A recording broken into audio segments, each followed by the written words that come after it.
कृष्ण और सुदामा की कहानी हमें इस दुनिया में दोस्ती का वास्तविक अर्थ और मूल्य सिखाती है। हमें हमेशा अपने दोस्तों की मदद करनी चाहिए, चाहे उनकी आर्थिक स्थिति कुछ भी हो।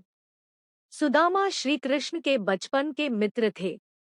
ऐसा माना जाता है कि सुदामा ने कृष्ण से मिलने और उनके कार्यों में भाग लेने के लिए तैयार होने के लिए पृथ्वी पर जन्म लिया था। उन्हें भगवान विष्णु का सच्चा भक्त भी माना जाता है। सुदामा का जन्म एक निम्न आय वाले परिवार में हुआ था। दूसरी ओर कृष्णा शाही पृष्ठभूमि से थे। हालांकि उनकी स्थिति के बीच का अंतर उनकी सच्ची दोस्ती या बंधन में बाधा नहीं बना। यही इस कहानी में बताया गया है। सुदामा और कृष्ण दोनों अविभाज्य थे। आज तक उनकी एकता ग्रह के आगे सच्ची मित्रता का एक उदाहरण है। अक्सर फ्रेंडशिप डे के शुभ अवसर पर उन्हें याद किया जाता है। एक साथ पढ़ाई खत्म करने के बाद कई सालों तक संपर्क टूटने के बाद भी उन्होंने दोबारा मिलने की उम्मीद नहीं छोड़ी। सुदामा के दिल और आत्मा में हमेशा भगवान कृष्ण थे और वे तब तक उनके बारे में सोचते रहे जब तक वे दोबारा नहीं मिले। जब सुदामा कई वर्षों के बाद कृष्ण से मिले तो वह पूरी घटना अविस्मरणीय और मार्मिक है। आज भी जब हम उस वक्त को याद करते हैं तो उन दोनों की दोस्ती, एक दूसरे के लिए जो प्यार था, उसके बारे में सोचकर हमारी आंखों में आंसू आ जाते हैं। भगवान कृष्ण और सुदामा बचपन के मित्र और गुरुकुल में सहपाठी थे और उन्होंने गुरु सांदीपनी के मार्गदर्शन में अध्ययन किया था। उनकी शिक्षा पूरी होने के बाद वे अलग हो गए, लेकिन न तो कृष्ण और न ही सुदामा अपनी दिव्य मित्रता को भूल पाए। कृष्ण और सुदामा दोनों बड़े हुए। सुदामा और उनकी पत्नी गरीबी से जूझ रहे थे, लेकिन वह धार्मिक मार्ग के प्रति समर्पित थे, लोगों को धार्मिक मार्ग सिखाते थे। इस बीच भगवान कृष्ण द्वारका के राजा बन गए। जब सुदामा और उनका परिवार गरीबी से बहुत पीड़ित था और उनके पास अपने बच्चों को खिलाने के लिए पैसे नहीं थे, तो उनकी पत्नी वसुंधरा ने सुदामा को उनके बचपन के दोस्त कृष्ण की याद दिलाई। लेकिन सुदामा ने केवल मदद के लिए यात्रा करने से इनकार कर दिया, क्योंकि वह कृष्ण का सच्चा भक्त था और नहीं चाहता था कि वह स्वार्थी महसूस करे, क्योंकि वह वास्तव में एक शुद्ध और आध्यात्मिक ब्राह्मण था। सुदामा अंततः भगवान कृष्ण को संतुष्ट करने के लिए यात्रा करने के लिए सहमत हो गए। वह कपड़े के टुकड़े में कुछ पीटे हुए चावल बांधकर वहां से चला गया, क्योंकि उसे याद आया कि कृष्ण को पीटा हुआ चावल बहुत पसंद था। कृष्ण और सुदामा की दिव्य प्रतिज्ञा। श्री कृष्ण ने सुदामा से पूछा, क्या तुम मेरे मित्र बनोगे? वह आत्मा कितनी भाग्यशाली है जिससे प्रभु स्वयं मित्रता मानते हैं। सुदामा को अपनी निम्न स्थिति का एहसास होने के कारण संकोच हुआ। उन्होंने कहा, लेकिन मैं एक गरीब ब्राह्मण हूँ और आप एक राजसी हैं। हम कभी दोस्त कैसे बन सकते हैं? जरूरत के समय दोस्त एक दूसरे की मदद करते हैं, लेकिन मैं आपको कुछ भी नहीं दे सकता। श्री कृष्ण ने कहा, बस मुझसे वादा करो कि चाहे कुछ भी हो, हम हमेशा दोस्त रहेंगे। मैं आपके मित्र के रूप में यह प्रस्ताव प्रस्तुत करता हूँ। मैं तुमसे कभी कोई ऐसी चीज नहीं मांगूंगा जो तुम मुझे नहीं दे सकते। यह सुनकर सुदामा ने श्री कृष्ण का मित्रता का प्रस्ताव स्वीकार कर लिया। द्वारका के राजा के महल में पहुंचते ही सुदामा ने द्वारपालों से भगवान कृष्ण को संतुष्ट करने के लिए उन्हें प्रवेश करने देने के लिए कहा। उन्होंने यह भी कहा कि कृष्णा उनके बचपन के दोस्त थे। यहाँ तक कि द्वारपालों ने भी उसके साथ पागलों जैसा व्यवहार किया, क्योंकि उसकी हालत इतनी खराब थी कि उसके कपड़े फट गए थे। लेकिन उन्होंने द्वारपालों से अनुरोध किया कि वे कृष्ण को उनके आगमन के बारे में सूचित करें। कई अनुरोधों के बाद द्वारपालों ने कृष्ण से सुदामा के बारे में पूछने का फैसला किया। द्वारपाल ने कृष्ण को सुदामा के द्वार पर आने के बारे में बताया। भगवान कृष्ण सब कुछ छोड़कर द्वार की ओर भागे, क्योंकि वे अपने मित्र सुदामा से मिलने के लिए उत्सुक थे।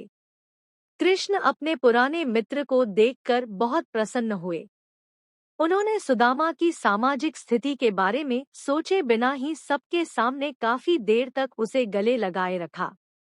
यहाँ तक कि हर कोई इतना हैरान था कि बेचारा ब्राह्मण द्वारका के राजा भगवान कृष्ण का सहयोगी था, जिसने ग्रह पर मित्रता शब्द की नई नींव रखी थी। सुदामा वहां से वापस जाना चाहता था क्योंकि वह नहीं चाहता था कि उसके कारण कृष्ण का जनता के सामने अपमान हो। फिर भी कृष्ण ने उन्हें रोका और अपने रक्षकों से सुदामा का अपने महल में स्वागत करने को कहा। कृष्ण ने सुदामा का बड़े प्रेम से पुष्प वर्षा कर स्वागत किया। उन्होंने सुदामा को ईश्वरीय उपचार देने के लिए अपने हाथों से सुदामा के पैर धोए। कृष्ण ने अपनी दासियों से कहा कि वे सुदामा के सभी फटे हुए कपड़ों को उतार दे और उन्हें शाही कपड़ों में बदल दे ताकि उन्हें अधिक आराम महसूस हो। और सुदामा अपने मित्र कृष्ण द्वारा इस तरह के अप्रत्याशित शाही व्यवहार को देखकर रो रहे थे। फिर कृष्ण ने सुदामा को अपनी दासियों द्वारा परोसे गए भोजन की पेशकश की और सुदामा अपने मित्र कृष्ण द्वारा इस तरह के अप्रत्याशित शाही व्यवहार को देखकर रो रहे थे। भोजन के बाद कृष्ण और सुदामा ने आराम किया और अपने पुराने दिनों के बारे में चर्चा की। कृष्ण ने देखा कि सुदामा उनसे कुछ छिपा रहा है। उन्होंने धीरे से पूछा, और मुझे लगता है कि भाभी जी ने मेरे लिए कोई उपहार भेजा है। मुझे लगता है कि यह मेरे लिए कुछ स्वादिष्ट भोजन है। उन्होंने सुदामा से उपहार निकालने का अनुरोध किया। सुदामा ने इसे छुपा दिया क्योंकि उसे लगा कि यह छोटा सा उपहार द्वारिका के राजा के लिए कुछ भी नहीं है।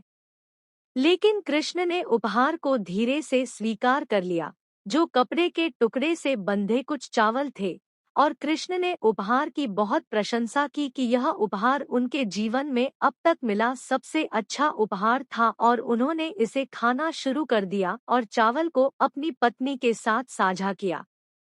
कुछ घंटों के बाद सुदामा ने अपने घर वापस जाने का फैसला किया।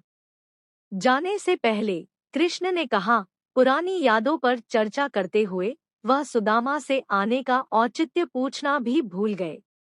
उन्होंने धीरे से पूछा, द्वारका जाने का औचित्य क्या था? सुदामा ने सारा तनाव भूलकर धीरे से उत्तर दिया। उन्होंने उसे संतुष्ट करने का हवाला दिया, उनसे उनकी कोई मांग नहीं है। सुदामा ने अपने हृदय में कृष्ण के प्रति गहरी भक्ति लेकर महल छोड़ दिया। हमें भगवान के प्रति अपनी भक्ति और भक्ति के बदले में कुछ भी नहीं मांगना चाहिए। क्या ईश्वर हमसे बेहतर जानता है कि हम क्या चाहते हैं और क्या नहीं? हमें हर चीज के लिए भगवान पर भरोसा करना चाहिए क्योंकि सब कुछ उसकी पसंद से होता है। ईश्वर हमसे कहीं बेहतर योजना बनाता है। सुदामा के मामले में कृष्ण ने उन्हें धन और संपत्ति से पुरस्कृत किया, भले ही सुदामा ने भगवान से कुछ भी नहीं मांगा। भगवान हमेशा सच्चे लोगों को इनाम देते हैं। आप सोच रहे होंगे कि कृष्ण ने सुदामा को केवल इसलिए पुरस्कृत किया क्योंकि वह उनका बचपन का मित्र था। लेकिन यह सही नहीं है। कृष्ण ने उन्हें पुरस्कृत किया क्योंकि अपने पूरे जीवन के दौरान सुदामा ने आध्यात्मिकता का मार्ग अपनाया और कई अन्य लोगों को धार्मिक कर्तव्यों के बारे में सिखाया। कृष्ण ने उसे केवल इसलिए पुरस्कृत किया क्योंकि वह एक अच्छा व्यक्ति था और भगवान चाहते थे कि वह अधिक ऊर्जा और उत्साह के साथ इस आध्यात्मिक पथ को जारी रखे। यह कृष्ण और सुदामा के वचन की सुंदरता थी। मोरल: हमें हमेशा अपने दोस्तों की मदद करनी चाहिए, चाहे उनकी आर्थिक स्थिति कुछ भी हो। अगर आपको हमारी स्टोरी अच्छी लगी हो तो अपने दोस्तों के साथ भी शेयर कीजिए और कमेंट में जरूर बताइए कि कैसी लगी हमारी स्टोरी।